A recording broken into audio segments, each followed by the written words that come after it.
ऐसा बिल्कुल नहीं है कि विवादों के बादशाह सिर्फ कांग्रेस पार्टी में है। सभी पार्टियों में ऐसे नेता हैं, बीजेपी में भी हैं। अब देखिए ना, बीजेपी के फायर ब्रांड नेता संगीत सोम आए तो थे लव जिहाद के मुद्दे पर, लेकिन इस पर एक ऐसा बड़ा बयान दे दिया जिसे राजनीति की नैतिकता की कसौटी पर तौला जाए तो उससे सिर्फ और सिर्फ शून्य ही निकलेगा। सवाल यह है कि कुछ लोगों की वजह से व्यवस्था को आप चुनौती कैसे दे सकते हैं? लव जिहादियों से निपटने का काम कानून का है। पुलिस को ऐसे लोगों को ढूंढकर निकालना, सलाखों के पीछे पहुंचाना, यह काम किसी जाति विशेष का नहीं है। लेकिन संगीत सोम तो कुछ इसी तरीके का संदेश। बीजेपी के संगीत का बेतुका राग, हिंदुओं को जागृत करने के लिए विवादित संदेश, हिंदुओं को जैसे को तैसे करने की दी नसीहत। बड़ा सवाल, क्या लाठी रोकेगी लव जिहाद? हिंदू जागृत होंगे, जब वो जागृत अवस्था में आएंगे तो लाठी डंडे उठाएंगे, जूते चप्पल चलाएंगे, तब सम्मान पाएंगे, तब अपने अस्तित्व की रक्षा कर पाएंगे, तब वो सर्वोच्च पर रहेंगे, तब उनकी अपनी सत्ता होगी, तभी वो सत्ता के महाराज होंगे। सत्ता की कुंजी उनके हाथों में ही होगी। ये जो परम ज्ञान आपके सामने आया, ये हम नहीं है कोई ज्ञाता, बल्कि सरजना से बीजेपी विधायक संगीत सोम के बयान से लबोलुबाब निकलता है। आइए सुनते हैं, सुनकर इस विवाद की गहराई को मापते हैं। लव जिहाद की स्थिति आप जान रहे हैं कि देश में किस तरीके से तेजी से बढ़ रहा है। अपने हाथ में कलावा बांधकर, राम बनकर, श्याम बनकर, दीपक बनकर, राजू बनकर, भोली भाली बहन बेटियों को बहकाकर उन्हें ब्लैकमेल करना। लेकिन आप जानते हैं कि वो बेटियों के साथ धोखा होता है और वे लोग उन बहन बेटियों को ठगने का काम करते हैं, उनका धर्म परिवर्तन कराने का काम करते हैं। एक स्ट्रेटजी है युद्ध की, धर्म युद्ध की, इनके लिए जो जिहाद की इनकी जो जिहाद है उसकी एक स्ट्रेटजी है और उस लिए लव जिहाद इनका नाम पड़ा है।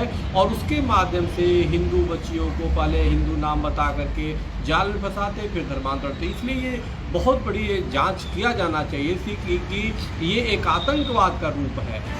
संगीत सोम ने फेसबुक लाइव के दौरान लव जिहादियों को सबक सिखाने के लिए हिंदुओं को जागृत होने की अपील की।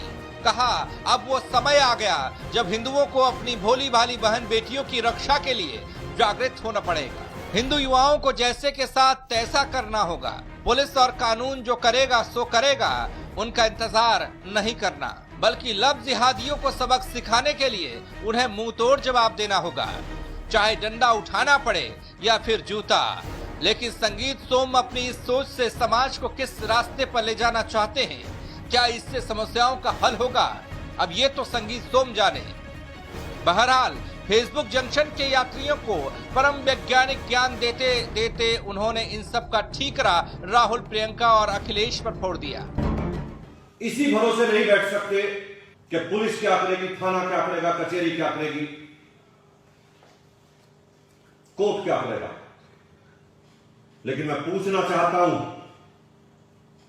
राहुल गांधी, प्रियंका गांधी, अखिलेश यादव या उनके चिरकुटों ने जो उत्तर प्रदेश में बवाल काटने का काम किया, क्या वो जायज था?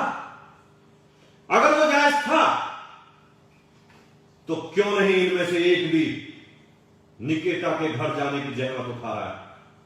और युवा मुझसे इस बात को फिर एक बार सुने कि इस पर विचार करें, एकजुट हों और एकजुट होकर इस सारी जो आज हमारी बहन बेटियों के साथ अत्याचार हो रहा है, इस पर विचार करें और जैसे को तैसा वैसा जवाब देने का काम करें। बाय हुक बाय कुक, डंडे से, जूते से, और जिस तरीके से भी जवाब देना पड़े जवाब दीजिए। संगीत सोम ने राहुल गांधी, प्रियंका गांधी वाड्रा और अखिलेश यादव पर भी निशाना साधा।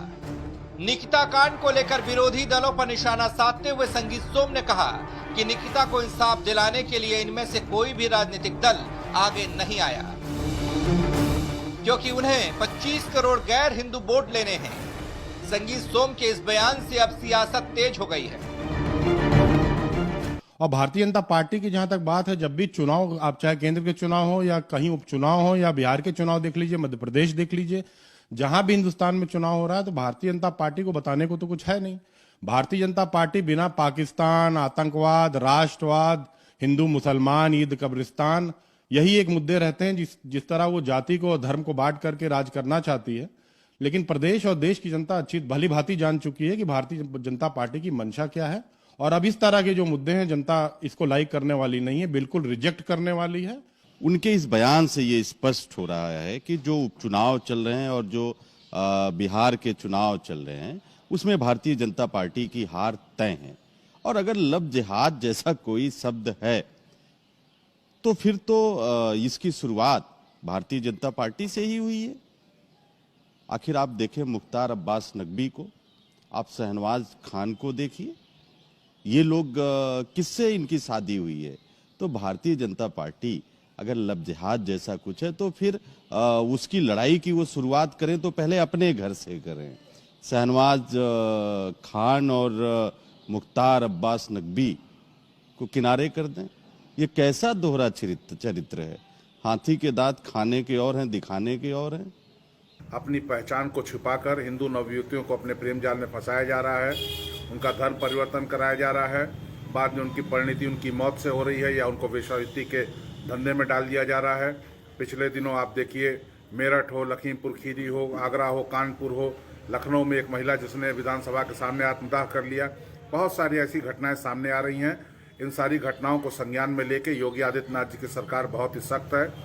राज्य न्यायिक आयोग की सिफारिश पर उत्तर प्रदेश सरकार परीक्षण करा रही है और परीक्षण के उपरांत इस प्रकार के लव जिहाद या इस प्रकार से अपनी पहचान छुपाकर काम करने वालों के खिलाफ सख्त कार्रवाई करने जा रही है। बहरहाल बीजेपी विधायक संगीत सोम ने लव जिहाद पर अपनी बात रखकर हिंदुओं को जागृत होने के लिए जो संदेश दिया उससे कहीं न कहीं विवाद तो पनपता ही है। अब्दुल कादिर के साथ सोनू चौधरी, मेरठ, R9 TV, उत्तर प्रदेश, उत्तराखंड।